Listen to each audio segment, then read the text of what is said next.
at what point I'll be able to explain that, but I will. And so,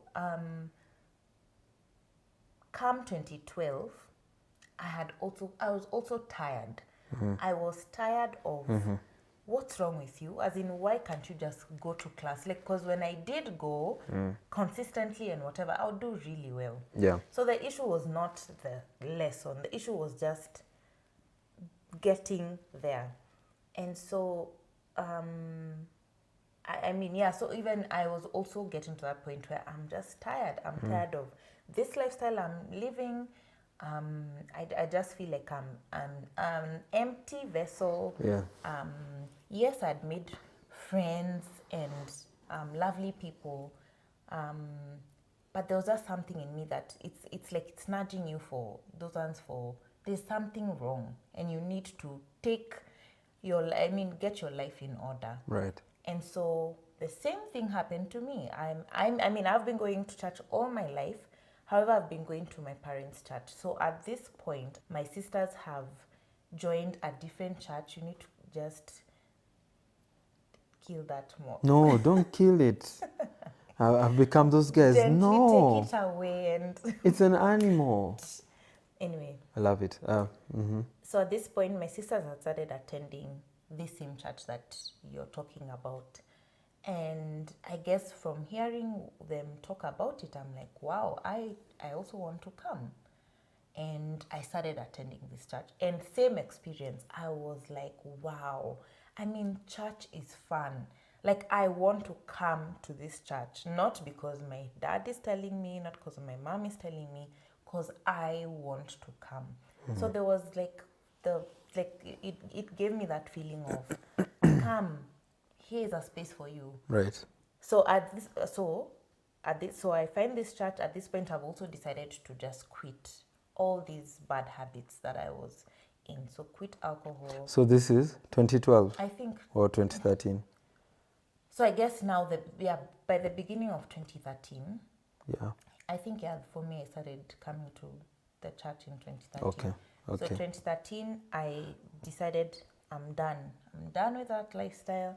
I want to find God for myself. I want to rebuild my relationship with Him, and yeah, just live my life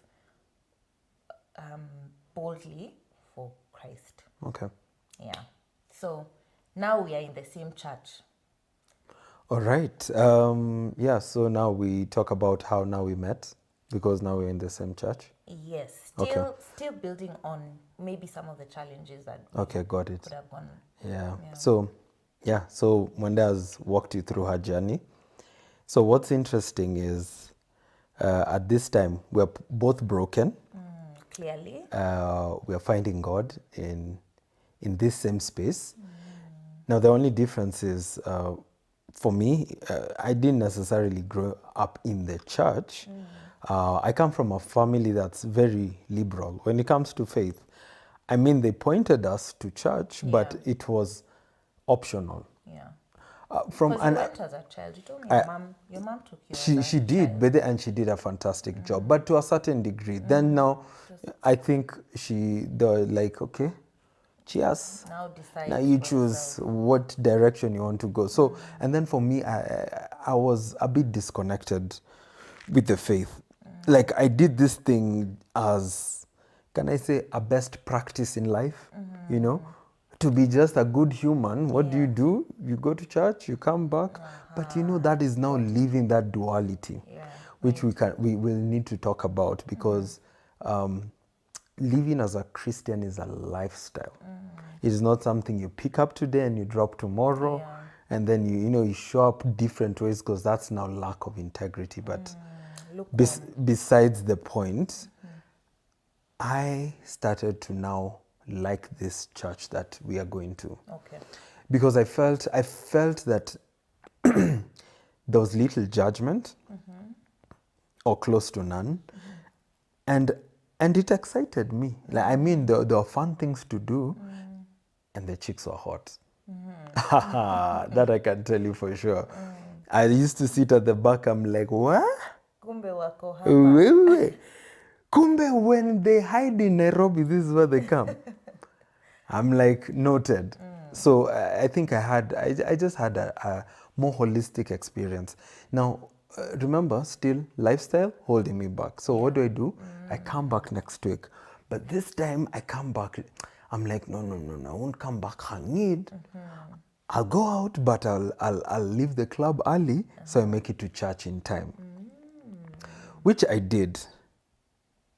That said, still having, that booze hef. Freno, I'd bebered it to the club. I mean to church. But again, I started now kind of and seeing, like I'm just seeing there's more life into this place. Now, I wasn't even given a lot of time because the third time, whether it could be the second or the third time, what does Kasu do? She tells me, so the way they make announcements. Yeah. They're like, guys, we have started this discipleship program. Yeah. And I think you should sign up. Me, I'm Someone like, pointing at yeah, you. I'm like, but those are Uko marketing gimmicks. I'm like, after this, back to factory setting. Yeah. So church ends, I'm heading out, like full speed, fast in a hurry. Yeah. Who do I bump into? Kasu. So she's like, come. So this time round, you didn't come with her. No, you no, came no. on your own. I volition. came. Okay. So how she was now coming, like she had already formed a routine, and I think she kind of liked it. Yeah. Because we used to hang out a lot. We're in the same circles, but sometimes, mostly Saturdays, I'd be with another crew. Okay. So she tells me, Ebede Kenjie, come, we go to the desk. I'm like, Z. Until we go to the registration, I'm like, so she literally drags me and Mwas. So this second time, who do I tag along? Your friend. Who? Mwende. You don't like that. Inspector. We call him Inspector. I'll keep that one discreet. Where did that I'll come tell. Let from? me know because I'm using alias. So, so we were out with him. Okay. But we made it. We made it to church together. But anyway, so we go to the desk. They sign us up. They tell us, this thing has already started. So next week when you come, you join in. So the next week, so now I've started forming a routine. We show up. This time we show up early because that discipleship program was happening right before service. Okay. So it was happening before service. Then after it's finished, then you go for service. Okay. So I made it late. Again, remember I'm struggling to make it. Like it's still new, but I was so determined to do something different. So anyway, I make it, but I make it and it's late. So I come, the guy tells me, okay, let me come, let me show you your class. So so another representative takes Moss, may go with this other lady. So she takes me to this class and I'm like, the class is full. I'm like, in fact, the class is full, so I can do it next season. She's like, no. Let's try another class, but we will check. If it's full, fine, you'll come next season. Right. So, there were tents. You remember? Yeah. They're not at the classes here. tents, They're like small tents. I opened, there was like I don't know what to call them, but it's like a cloth you have to move. So she moves the cloth and she's like, hey, Joe, do you have space in your class? So Joe is like, I think one person dropped out. We have space for one. Okay, what? So she tells me, in fact, there's space. So now she tells me, come in, there's space for one. I walk in. Yeah. Guess who's the first person I see? Me. In the area. So I see you and I'm like, what? I know this. Another one. Another one. I'm like, wait. this church is where it's happening. Oh, wow. So no, for real.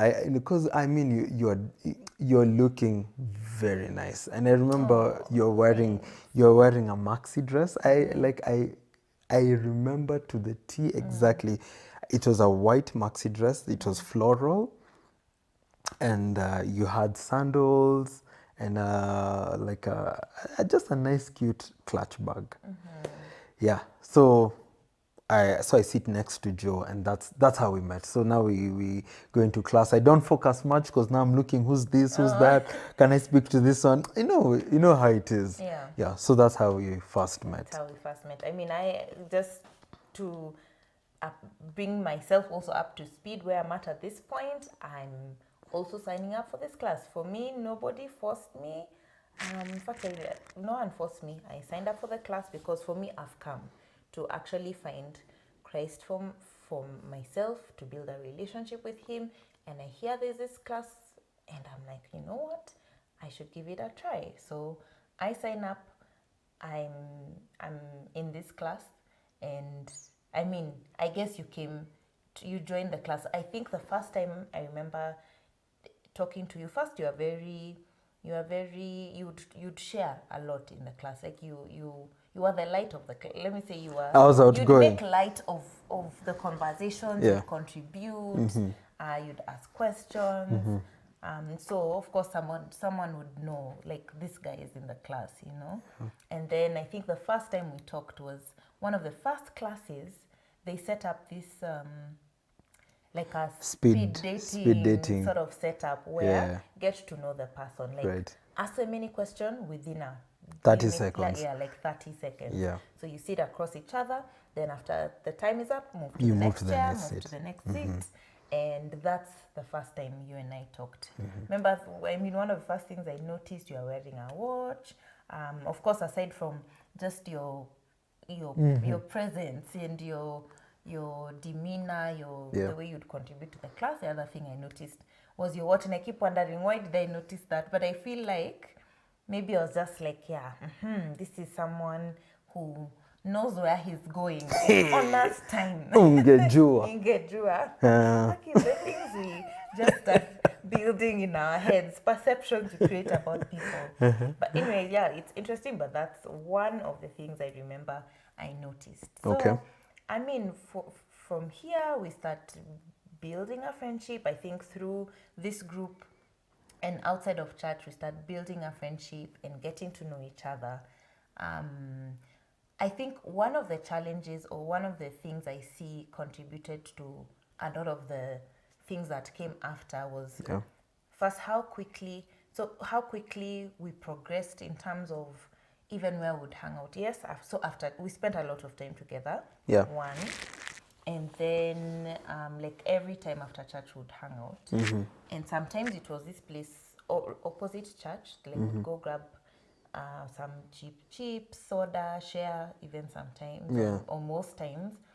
Or would go to your house. I remember you were in this season, you are building a business.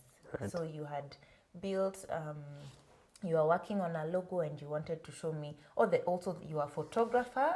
This is something else that you were at the time. You are a photographer. So one of these Sundays, I remember you inviting me over, telling me, come see, my pictures and this logo I'm working on for, I remember, Limehouse. Yeah, yep. And so that was the beginning of, creating this space that is just too comfortable. You get? Because, so creating a space that's just too comfortable. I mean, we're at your house, we are connecting almost every Sunday, and then also progress to not talking during the week. But you didn't come to my house that often. Remember, we used to hang out a lot just outside that kibanda outside church. Yeah. And I always kept telling you, I just live down the road. So you come through, you be like, ah. I have a question, which I don't know if I've ever asked, but how did you discover your photography and when did you start? Because I remember in your story, I actually have never known. And in your story, remember you were struggling to finish uni. So at this point you finished. But when we met you had finished. Yes, I Just finished. And then when did you discover your photography? But that's a very good question. Now, so I'll tell you, even through uni, because of me was a guy for the socials. Now, not like social media, but hanging out. Yeah. Now, at that time, cameras were not and especially guys who had good camera phones were few. So it just happened to own an iPhone, the iPhone 4, and this was like an epic asset to have. Everyone would be like, Kenjie, pull out your iPhone, let's take photos. Kenjie, pull out it. Like it was like the toy. Yeah. And yeah, so I started now taking photos of guys using my phone. And then I realized, okay, I'm actually good in this. How about I progress it a little further? So I borrowed a friend his camera. So he had So he had an Olympus. And so his sister had gotten that Olympus from Australia. Back in the day, it had 50x zoom. It was 24 megapixels. It was like high spec. I'm like, come on, let go. So I took it, and then I started now taking photos. Okay. So anyway, fast forward, I used to now carry this camera in just different spaces. We'd go for a road trip, I'll be the one shooting. We'd go for someone's birthday graduation, I'll be the one shooting. So now I started now developing a style and an interest, and then I started traveling, like now going to different places. So I try and create like scenes. Because remember, I'm trying my hand in this thing. I don't know whether I like portraiture, I don't know if I like landscape, I don't know if I like product. So I'm just trying just different genres, or rather thematic areas. Yeah, so that was back now, that's 2011. So I started now slowly now trying to create a service with this skill. Okay. And that's hence I partnered with now Kev, Kilo. Him was doing the music side, and then I was doing kind of the film photography side. That's how we came up with Limehouse. Yeah. Okay. Yeah. Nice. Okay. Let's take it back to our story and the question that we're answering. We're building this relationship. We're hanging out after church, and at this point in time for you, you've discovered your photography gig. So you'd have gigs here and there. You'd make a bit of... Make what? Make what? It is a hobby then. It's a hobby at this time. I'm trying to monetize. Okay. Hey, but they have taken me. There's a guy I shot for a whole event. It was his child's 3rd or 4th birthday. Yeah. The guy, he paid me after 6 months. One day. Wait, have you forgiven? I've let go. I'm not so sure. But no, but I just remember it was just such a traumatic business experience. And then. it was your first one. You know, it wasn't like the first one, but it's because I trusted The first one him. you are going to be paid. It was like the second. Okay. It was like a second, but it was my early days, and this one was, you know, parole. Oh, go shoot for this person. I did even a photo album. My gosh, that guy, wherever you are, hey. But you build skin. You build skin. You showed me, man. Hey, tuko Nairobi, Kanairo. You're trying to figure out this newfound passion that you have. For me, I was still in school. I was still struggling with this whole, I don't know if it's anxiety, if it's depression, going to class and all those things. And I remember I didn't know who to share this struggle with. Yeah, I did not know who to share this struggle with, because obviously, how do I tell me? How do I even explain this thing that I don't understand to someone? But it's interesting how when we would talk, I just felt so safe. I don't know how we quickly got so comfortable with each other. We had laughs and telling each other. I think you told me about yourself really quick, even your background really quickly. Yeah. So first remember, I share a similar experience. I was also struggling to finish school. So, but I didn't meet you when you were struggling to finish. you just met me at the tail end when I just completed. Yeah. So the experience was still fresh. And so when you came to offload this baggage and, which is what I was and try and get getting a shoulder to lean on, Right. I'm like, don't worry, it's the coziest. Even I can add even shoulder pads. Yeah. So, but remember also, misery loves company. Yeah. So I was also broken, and you came in a vulnerable state, and I'm also vulnerable. So we became vulnerable. Yeah. We are touched on what I'm sure a psychologist has a name for this. There's those unhealthy attachment and styles the attachment styles that happen. Yeah. And so so I quickly found this safe space where I found someone who I could tell this thing that I've been carrying, and it's such a heavy load. I felt like a burden had been lifted. Like this, you listened, you heard me, you understood, like you could relate with it, as you're saying. Yeah. And it felt like it was such a safe space. And even, I remember you became even almost like a parent. Not like a parent, but I remember there were times like I was in a space there's a lecturer I need to go talk to. And I am just, my palms are sweating. I am in this fear paralysis place. And like you had to take me literally to the HOD's office. Yeah, because I was trying to fix like some of the mini classes I had missed. And I'm like, so this is what I need to do. And I need to rewrite this letter. Wow, you've taken me back. Yeah, and you know how many years ago? That's me. Exactly 10 years ago. Yeah, you are hey. 10 years ago when And how did you it's 10 years ago? It's a decade. But just describe what you, because I remember there's a time I was telling you I can't go.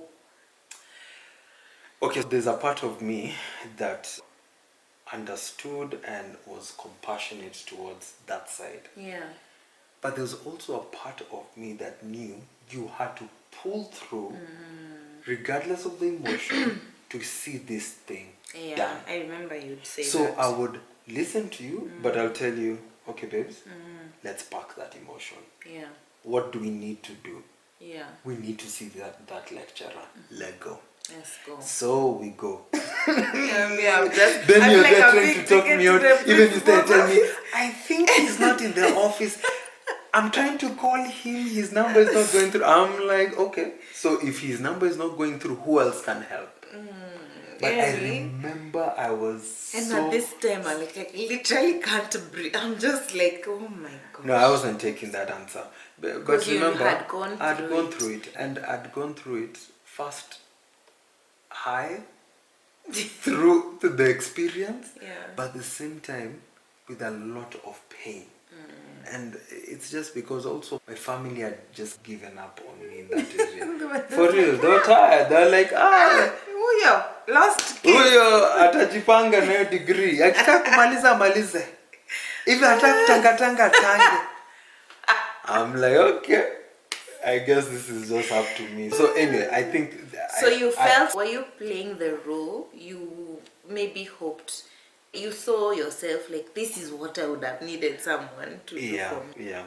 Actually, that is it. I think I saw myself in it, and what would I have needed to pull through. And by the way, it wasn't.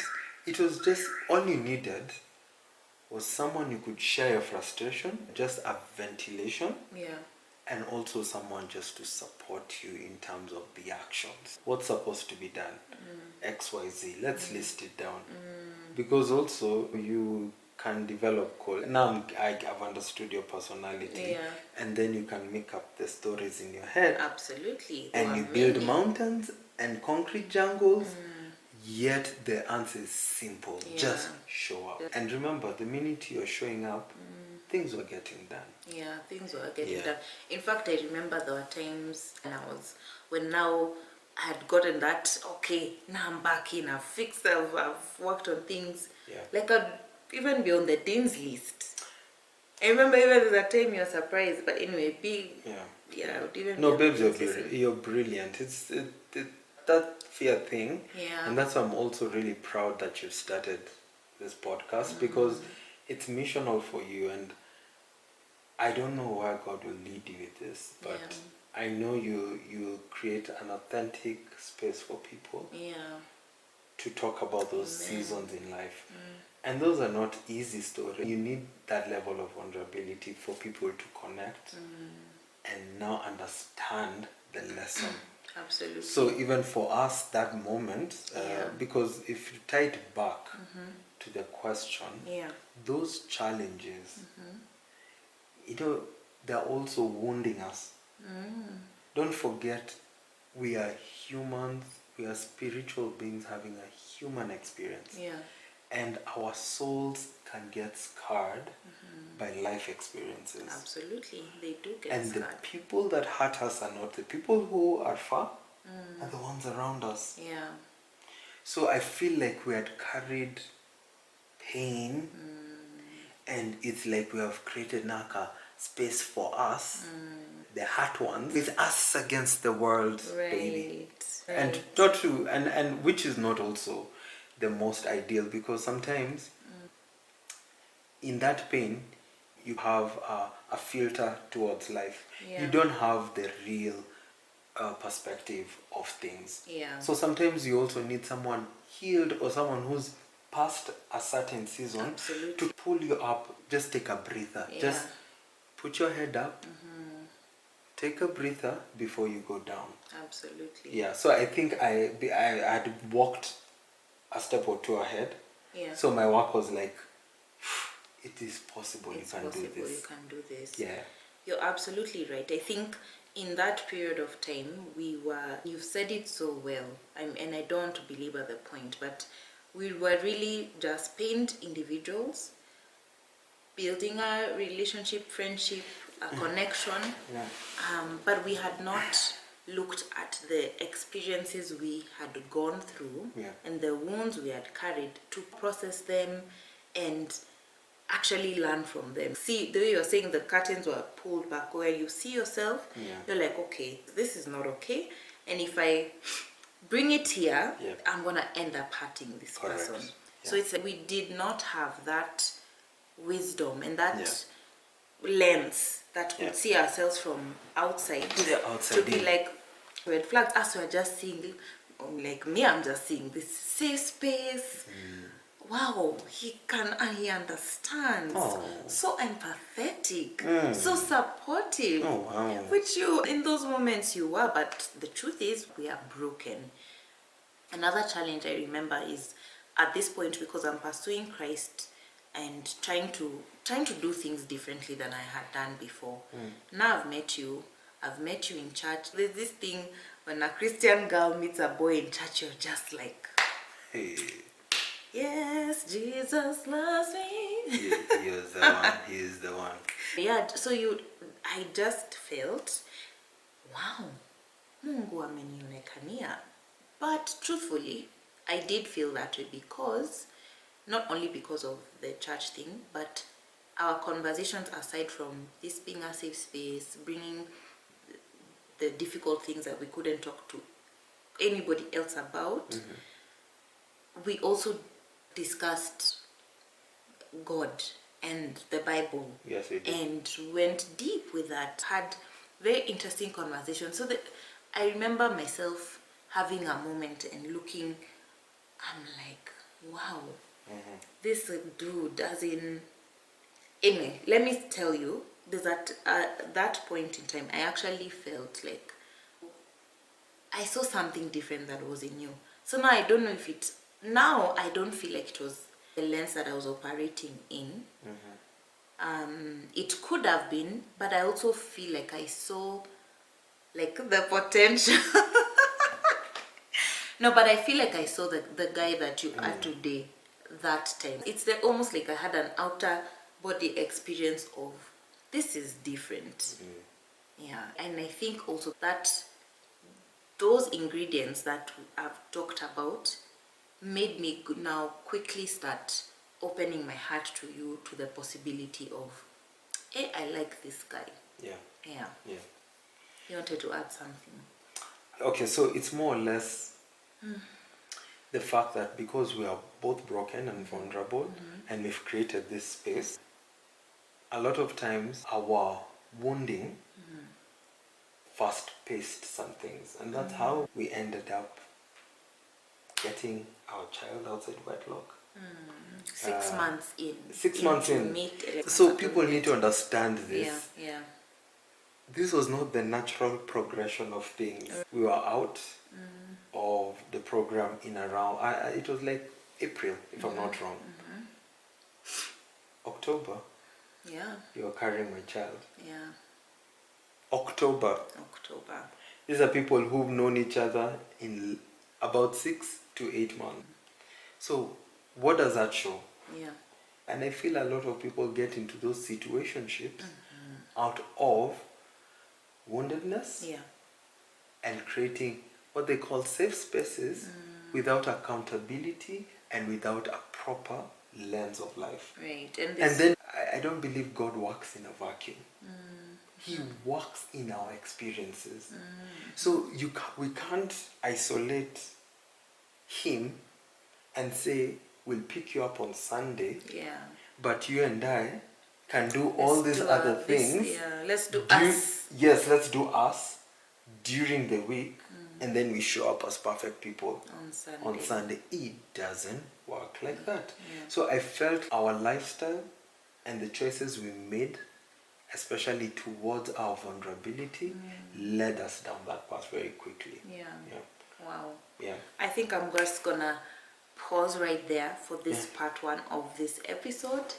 We're gonna stop right here, but don't go away because part 2 is going to be with you. Coming. And also, don't forget to tell the guys if they like this content and you think it will help a friend. I was just about to say that. But yeah, I got your back. Please share with someone who would appreciate the lessons. And if you think this is relevant, subscribe. And you can also give us a thumbs up. And thank you. And thank you. See you on the next episode. Bye.